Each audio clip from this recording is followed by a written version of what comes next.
Since Triple H took over WWE Creative in 2022, there have been certain wrestlers who have lost their spot on the show. Most of these wrestlers were prominently featured under the leadership of Vince McMahon, and with McMahon out of the picture, the wrestlers' push has disintegrated. Additionally, Triple H can opt to cancel the push of a wrestler for a number of reasons. It can be down to the wrestler failing to effectively connect with the audience, or it can come down to personal preference, and head of WWE Creative would rather see other wrestlers on Raw and SmackDown each week. Join us now as Wrestlelamia looks at 10 WWE Superstars that Triple H has given up on. Be sure to subscribe and hit that notification bell for daily wrestling videos, and follow us on Facebook for exclusive lists. Also check out our new channel, Wrestlelamia Shorts.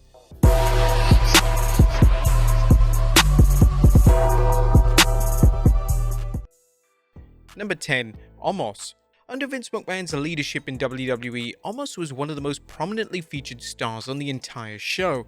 Omos was in a tag team with AJ Styles, and he was often presented as a legitimate threat. When Triple H took over WWE Creative, the game opted for a different booking approach when it came to Omos.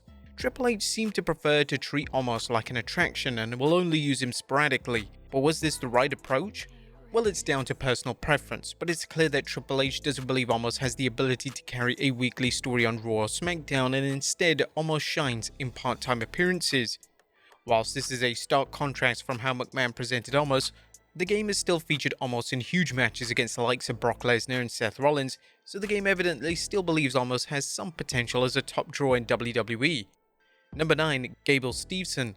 On paper, Gable Steveson has all the tools to be a major player for WWE. He's an Olympic gold medalist, and WWE have had monumental success with prior gold medalists, that being the legendary Kurt Angle. It initially appeared that Steveson was going to be a main roster act, especially following his spot at WrestleMania 38, but Triple H eventually made the call that he would benefit from a run in NXT. He would wrestle Baron Corbin at the NXT Great American Bash event, and the match received insanely negative reviews. Steveson was booed throughout the match, and Corbin was cheered, which was a rarity, as it was evidence that whatever angle WWE were trying to deliver with Steveson was going to fail miserably. The match with Corbin was clearly disliked by Triple H, as a subsequent report from Dave Meltzer stated that Steveson was being removed from the NXT roster with immediate effect. Another interesting note is that Steveson has been officially removed from the NXT roster. I don't know what that means past that's happened, and there are no plans for him in NXT at this moment. Number 8. Carl Anderson and Luke Gallows. When Carl Anderson and Luke Gallows returned to WWE TV in October 2022, it looked like on the surface that the duo were going to be given a prominent role on the show. However, in the 12 months or so since their return, they have yet to have a meaningful storyline.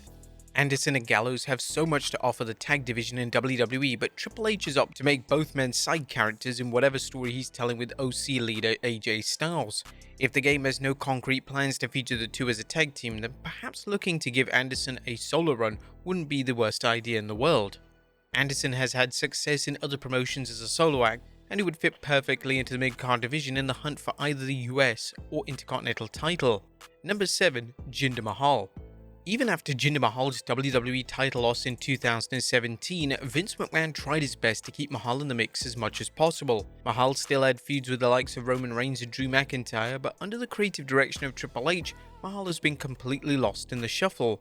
It's almost as if the game has zero idea what to do with Mahal, as he has jumped ship from NXT to the main roster, and it doesn't matter what show Mahal is on, he's never presented with any ounce of credibility or legitimacy. In 2023, Mahal has just won one match so far, and based on his recent presentation, this win-loss record is unlikely to drastically change as we head towards the end of the calendar year. Number 6. Shayna Baszler. Shayna Baszler was one of Triple H's standout talents during a run in NXT. She dominated the women's division, and when the game took over WWE Creative in 2022, fans expected a repeat of his strong booking. Triple H has tried to replicate the success of Baszler in NXT, but it has ultimately failed to resonate with the audience.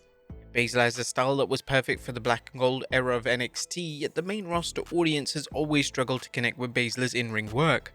She's been given several pushes under Triple H, including title matches and a major match with Ronda Rousey at SummerSlam, but these were all met with less than stellar reviews.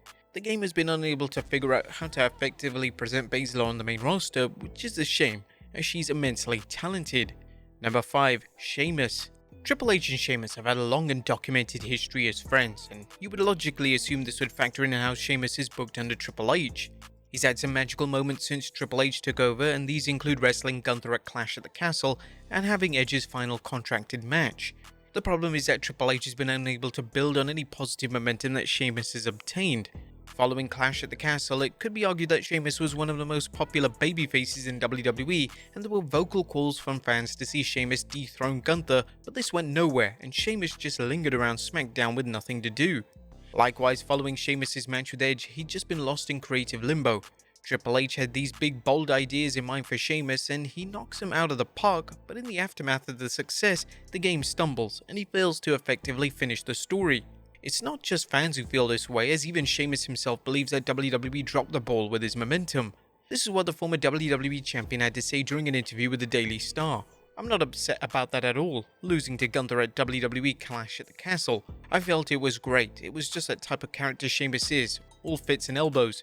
What I was upset about and what really bothered me was the creative after that. I came out of that with so much organic momentum and it was just wasted, it didn't go anywhere. It was just dead end, just like with WrestleMania. Drew McIntyre went away because he was injured, but I was ready to go, and then just nothing.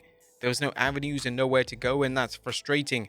I did the War Games thing, but that was just shit. That's how I felt, though others may have felt differently." Number 4. Baron Corbin. When Vince McMahon was running WWE Creative, one of the wrestlers he often called upon was Baron Corbin. Corbin was given push after push on the WWE main roster, and it was a huge surprise that he didn't win the world title. Corbin was even selected to be the man to retire Kurt Angle, which was a huge endorsement from McMahon and was further evidence that he believed Corbin was going to be one of his top guys for years to come. When Triple H obtained control of WWE Creative, Corbin struggled to find a substantial place on either Raw or SmackDown. In Triple H's defense, he did try with Corbin. He implemented a storyline which saw JBL manage Corbin, but this fell completely flat and the story was quickly dropped. In recent months, the game has decided to send Corbin back to NXT, which Corbin has welcomed, but it's apparent that Triple H is struggling with creative ideas when it comes to the former Lone Wolf. Number 3. Johnny Gargano. Johnny Gargano's star shined brighter than ever during his time in NXT. Triple H mastered how to book Gargano both as a heel and as a babyface, and it only made sense that Triple H would re-sign him when he received creative control on the main roster. And to say that Gargano's main roster run has been disappointing would be an understatement, as it's failed to meet anyone's expectations. He's barely been featured on TV and is yet to have a notable moment or match. One of the pitches that have been thrown around on social media is the idea of Triple H reforming the Way. This would give Gargano, Candice LeRae, and even Dexter Lumis something to do on Raw, but it's not even clear if Triple H has any desire to see Gargano in such a prominent role on WWE's flagship show. Number 2. Austin Theory. It was no secret that Austin Theory was handpicked by Vince McMahon to potentially be the next top guy in WWE. When McMahon took a step back from WWE, Theory's push continued under Triple H, but it was obvious that the game wasn't exactly his number one fan. He would lose his Money in the Bank cash-in, and even though Theory pinned John Cena at WrestleMania 39, he came out of the match with zero to do on TV. The game eventually decided to have Theory drop the US title to Rey Mysterio, and Triple H has seemingly given up on Theory being a main event talent. Theory is fine in his role as a mid-card heel, and Triple H looks to be positioning Theory in a villainous tag team with Grayson Waller. And number 1, Karrion Kross. From the moment Karrion Kross returned to WWE in 2022, it looks set that Kross was going to be a main eventer. He was instantly thrown into a storyline with Drew McIntyre, and despite the storyline not being met with the kindest reception, WWE, well specifically Triple H, continued to push him. Kross had feuds with the likes of AJ Styles and Rey Mysterio, but in both of these, Kross has failed to connect with the audience. There's an obvious disconnect between Kross's dark character and the audience, as Kross is often met with utter silence from the crowd.